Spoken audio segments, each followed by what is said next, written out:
Hey guys, this is Captain Fruit reporting for duty for another episode of, well, this is more of a discussion video.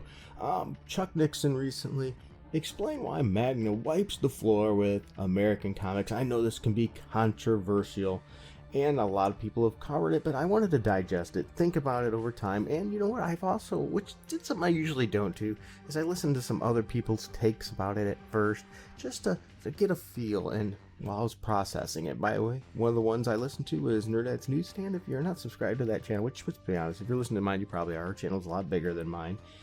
She does a lot of great comic book stuff. Go ahead and check it out. But here it is. I'm looking at this article here. I did listen to the Chuck Dixon podcast. And I just wanted to go over this and share some of my thoughts about this, as well as the comic book industry. So anyways, this Chuck Dixon is literally written... Oh, you know what? Before I even get into that, I do want to mention too, I do know Chuck Dixon. I'm not going to say we're friends or anything like that, but I love his work. I thought he did some amazing stories. And one of the things I really liked about Chuck Dixon is he made you think. You know, a lot of times in comic books today, they're written as just one perspective, one point of view. And if you don't agree with that point of view, they lambast you in the books. Whereas Chuck Dixon's book actually gave you multiple points of view and made you think. He also wrote rich characters. He did a phenomenal job with the Batman family, just really developed those characters, as well as Gotham. So he did an amazing job. And his work, and whatever I've read, I've always tend to like. I've enjoyed his take on things. He just doesn't shove things on your face. As I said, he gives you characterization and makes you think. And I think that's something that makes an interesting comic book. So now with that digging in, so Chuck Dixon has literally written thousands of American comics. And on his YouTube show, Ask Chuck Dixon, he received the following question. But now, before I dive into that, if you don't watch Ask Chuck Dixon, I strongly suggest that you do. It's a fun show and an informative show. Alright, so here's the question. What is your theory/thoughts on why manga is wiping the floor with American comics? Now notice that automatically insinuates that manga is wiping the floor with American comics, which in all honesty, it is. Now here's one of the hot takes I have before I go into Chuck Dixon. And this his answer.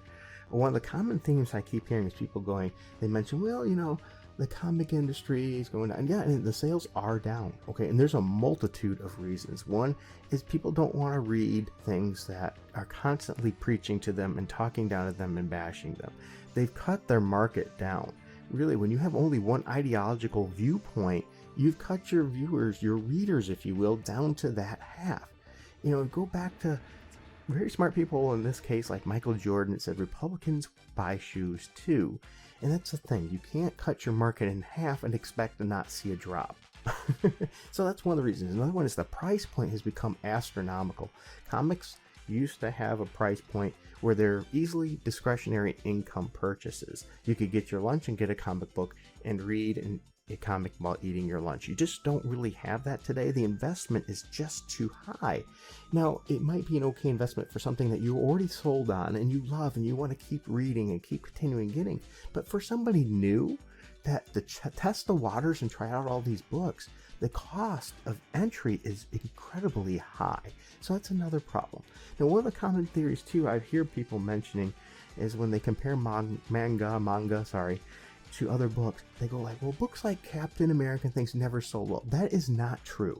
Okay, I hear this all the time. People, well, there have always been low sellers. That is completely not true. Captain America was an amazing seller for a long time, and he's had peaks and valleys. He's had very low sale periods of time, but he's also had quite a few spikes of high selling, and when he was in the top 10, top 20 regularly. People tend to gloss over that, but they don't actually look at the data. And you don't believe me? Look at the data yourself. Go to, you know, comic book websites where they can categorize sales and put all those together, like Comic-Con, and you're going to see Captain America actually had some very high sales and several different peaks. And you see that in pretty much any comic book series, minus a few staples. You have like your Spider-Man and your Batman, characters that everybody knew. They tend to have a higher sale point, but even with that, they have peaks and troughs as well. You can really see those, especially if you look over a period of time. So Captain America and some other ones have had higher sales than what people tend to give them credit for.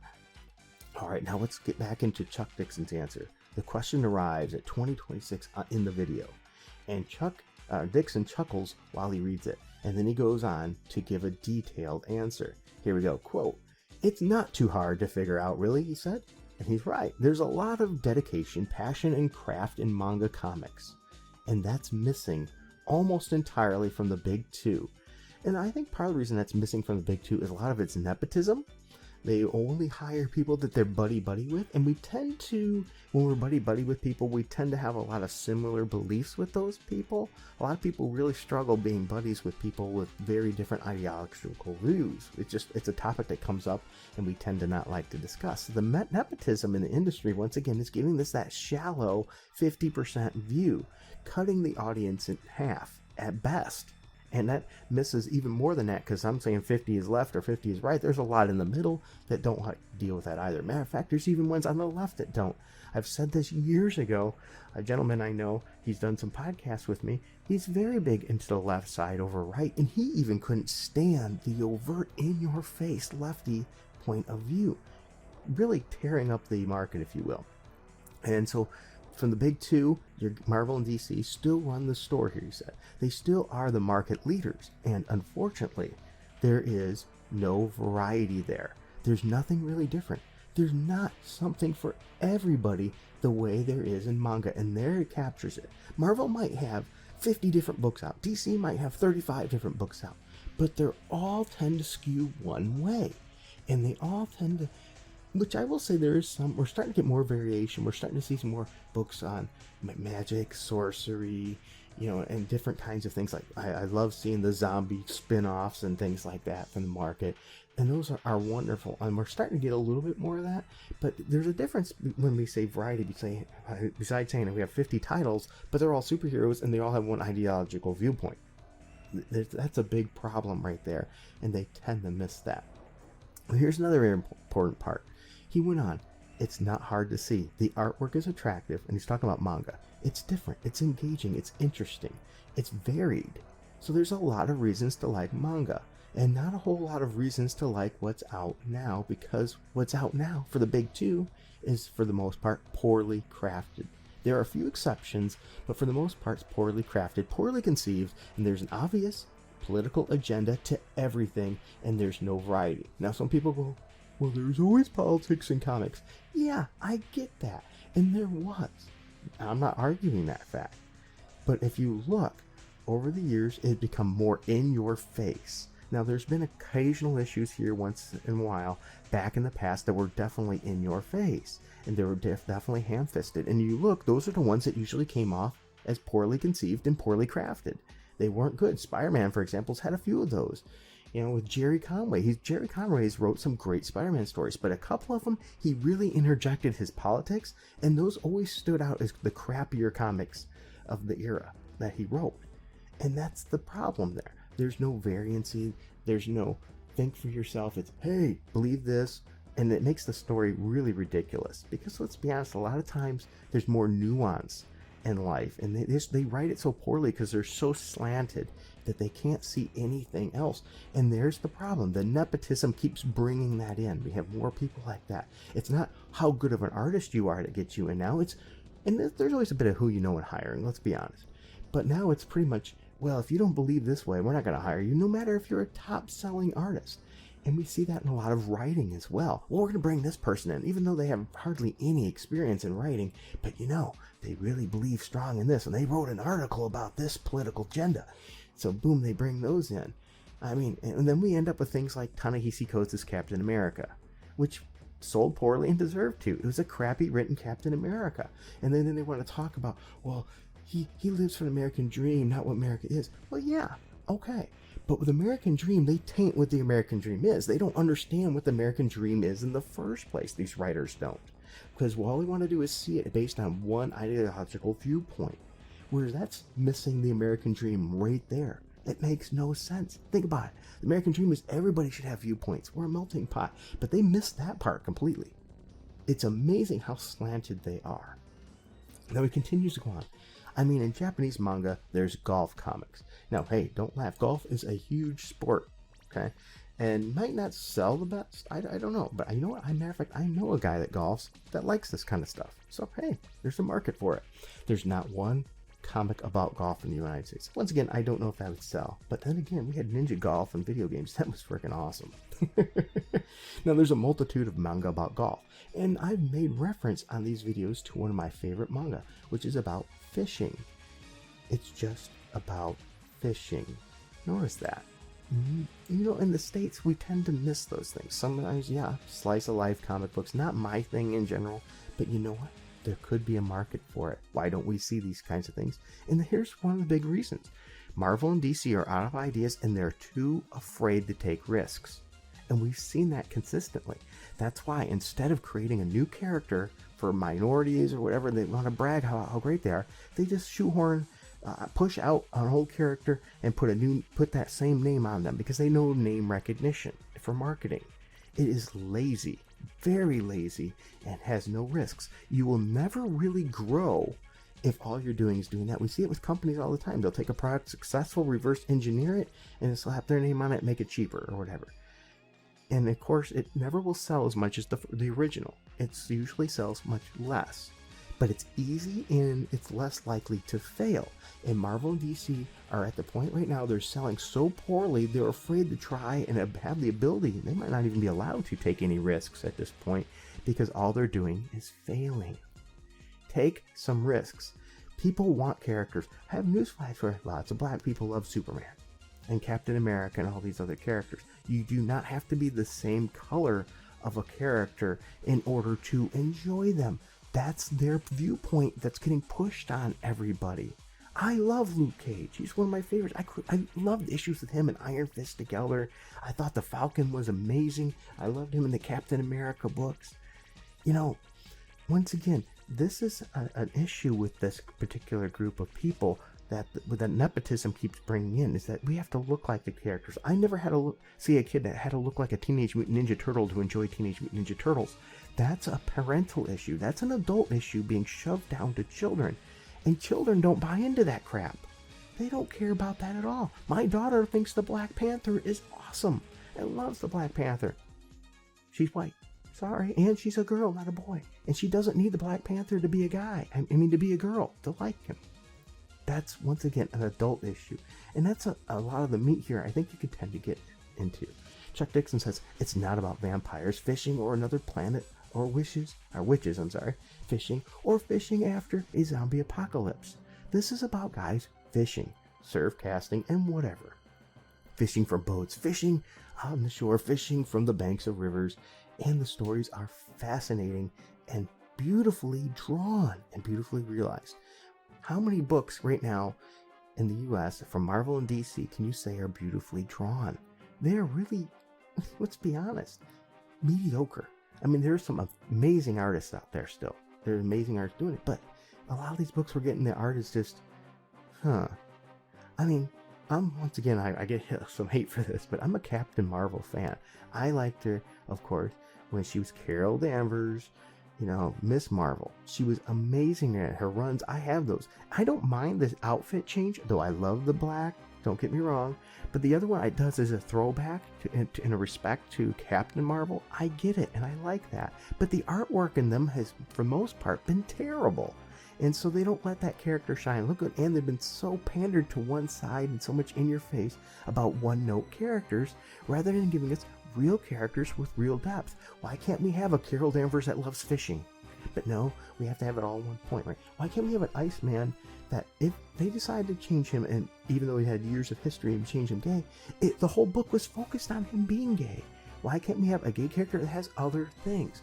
They just really lack the ability to write any characterization because their nepotism is keep bringing these people, that's all they care about.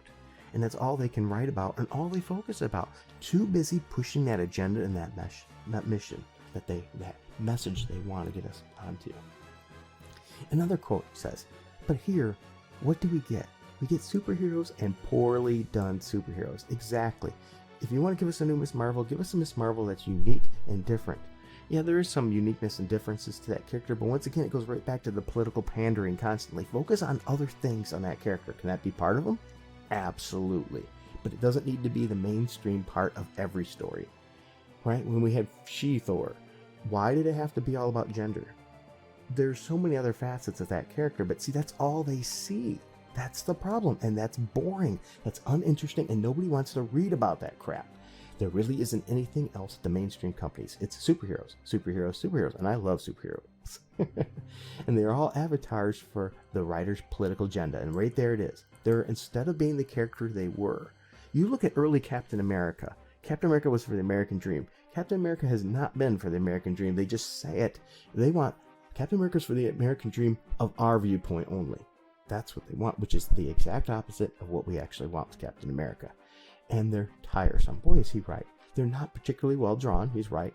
And they're not particularly well realized. They're not. They're poorly written and poorly drawn in most cases. Why would you want to read this crap if you had a choice of reading a genre that you prefer, be it horror or mystery or espionage or golf, when there's only one flavor in American comics? Of course, Japanese comics are going to win the day. And I think right there he hits the nail on the head. American comics are too pinpointed on a couple things: superheroes and agenda. That's all they care about. Superheroes and agenda. And that's problematic. He went on, the biggest problem here is that all I see American comic book creators, the people in the mainstream, do is complain about Manga. Well, why don't they learn from it? Boy, is that a good point. That continues to be part of the problem. They don't learn from their mistakes. Why don't you learn from Manga? Boy, is that true. Rather than complaining about it and what's happening, learn from it. What are they doing that's successful? This is called Business 101. If you keep doing the same thing and getting bad results, besides the term of being idiocracy there, in business you are detrimental, destroying your company, and doomed to fail. You have to grow. Continuous improvement. Learn. Why are the kids grabbing these other books? Because kids don't care about that agenda part. As I've said before, they don't care about those politics.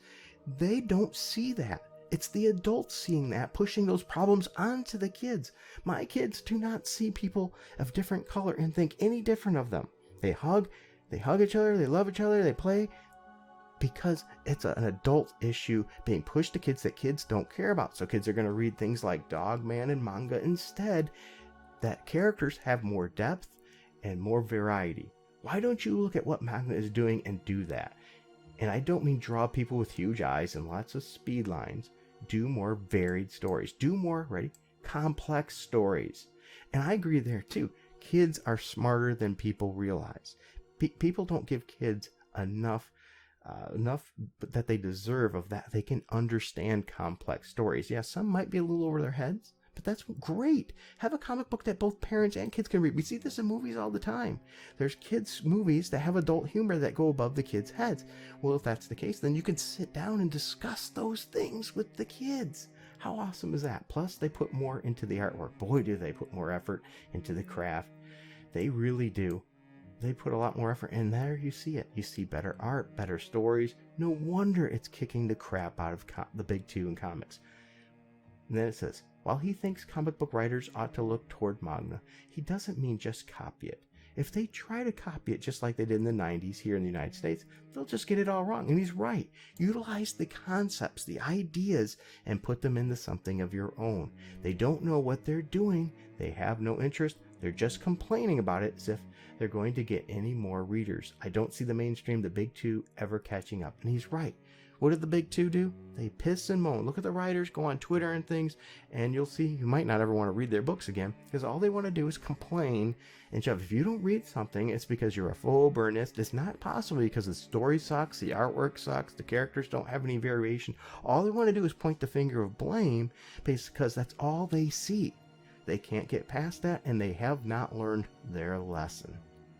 Well, I think this was a good article, and I think Chuck Dixon deserves a lot of credit for speaking out about that. And I just wanted to share my thoughts too. I hope you don't mind. If you enjoyed this video, like, subscribe, hit that notification bell, and help support this channel if you want. We have a Patreon and a subscribe star. We greatly appreciate it. It helps us keep this channel going. So thank you for your time, and until next time, keep it frugal.